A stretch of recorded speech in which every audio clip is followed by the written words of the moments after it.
ஆன்மீக அன்பர்கள் அனைவருக்கும் பணிவான வணக்கம். இன்று நாம் பார்க்க இருக்கின்ற 63 நாயன்மார்களுள் ஒருவர் அமர்நீதி நாயனார். வணிகர் குலத்தைச் சார்ந்தவர். பிறந்த மாதம் ஆனி, நட்சத்திரம் பூரம், பிறப்பிடம் பழையாறை, முக்தித்தலம் திருநல்லூர். அமர்நீதி நாயனார் சைவ சமயத்தார்களால் பெரிதும் மதிக்கப்படும் 63 நாயன்மார்களில் ஒருவராவார். அமர்நீதியார் சோழ நாட்டிலே பழையாறை என்னும் பழமையான தொன்மையான பகுதியிலே பிறந்தார். 7ஆம் நூற்றாண்டுக்கும் முற்பட்ட காலத்தை சார்ந்தவர். கோவணக் கள்வராக வந்த சிவபெருமானின் முன்பு துளைத்தட்டில் தராசில் தன் மனைவி மகனுடன் ஏறி தன்னையே அவருக்கு அர்ப்பணித்து அத்தட்டே விமானமாகச் செல்ல சிவபதம் பெற்ற பெருமைக்கு உரியவர் அமர்நீதி நாயனார். அன்பர் பணி செய்யும் அமர்நீதியாருக்கு சிவபெருமான் அருள் புரிய திருவுளம் கொண்டார்.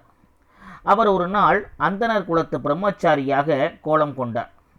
கையில் 2 கோவணம் முடிந்த ஒரு தண்டுடன் கோவண ஆடையுடன் திருநல்லூரில் உள்ள அமர்நீதியார் மடத்தை அடைந்தார். அவரை கண்டு அமர்நீதியார் முக மலர்ச்சியோடு வரவேற்று உபசரித்தார். அமர்நீதியார் அவரை உணவு உண்ண அழைத்தார்.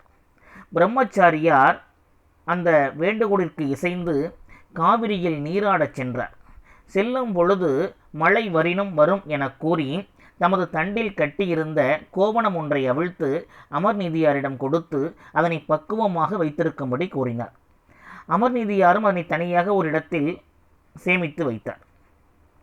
சிவனடியார் கோவணத்தை மறையும்படி செய்து மழையில் நனைந்தவராய் வந்தார். வைத்த கோவணத்தை கொண்டு வருமாறு கூறினார். கோவணம் கொண்டு வரச் சென்ற தொண்டர் வைத்த இடத்தில் காணாது திகைத்தார்.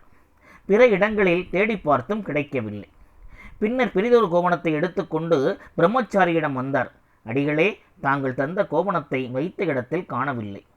அது மறைந்ததோ பெரும் மாயமாக உள்ளது. இது வேறு ஒரு நல்ல கோவணம். இது ஆடையில் கிழிக்கப்பட்டதல்ல, கோவணமாகவே நெய்யப்பட்டது. நனைந்த கோவணத்தை களைந்து அகற்றி இதனை அணிந்து அடியனது குற்றத்தை பொறுத்து அருளுங்கள் என வேண்டினார். இதனை கேட்ட சிவனடியார் சீறி சினந்தார். அமர்நீதியாரே, நாம் உம்மிடம் தந்த கோவணத்திற்கு ஒத்தது தண்டில் உள்ள இந்த கோவணம். இந்த கோவணத்திற்கு எடையான கோவணத்தை கொடுப்பீராக என்று கூறினார். அதனை ஏற்றுக்கொண்ட அமர்நீதியார் தராசின் ஒரு தட்டில் அடியார் தந்த கோவணத்தை வைத்து அதற்கு ஈடாக தம்மில் உள்ள நெய்த கோவணத்தை மற்றொரு தட்டில் வைத்த பொழுது அது நிறை போதாமையால் மேலெழுந்தது.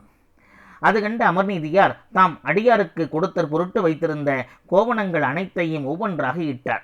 அப்பொழுதும் அன்பரது தட்டு மேற்பட அடியாரது கோவணத்தட்டு நிறையால் கீழே தாழ்ந்தது.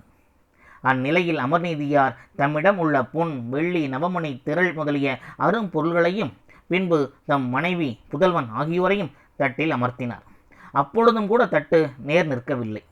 நாயனார், நாங்கள் இழைத்த அன்பில் இறை திருநீற்று மெய்யடிமை பிழைத்திலோம் என்றால் இத்தராசின் தட்டு சமமாக நிற்பதாகுக என்று திருவைந்தெழுத்து ஓதி தாமும் அதன் மேல் ஏறி அமர்ந்தார். அந்நிலையில் அத்தராசு தட்டுக்கள் இரண்டும் சமமாய் நேர் நின்றன. அடியாராக வந்த இறைவர் திருநல்லூரில் பொருந்திய அம்மையப்பராகிய திருக்கோலத்தை அமர்நீதியாருக்கு காட்டி அருளினார்.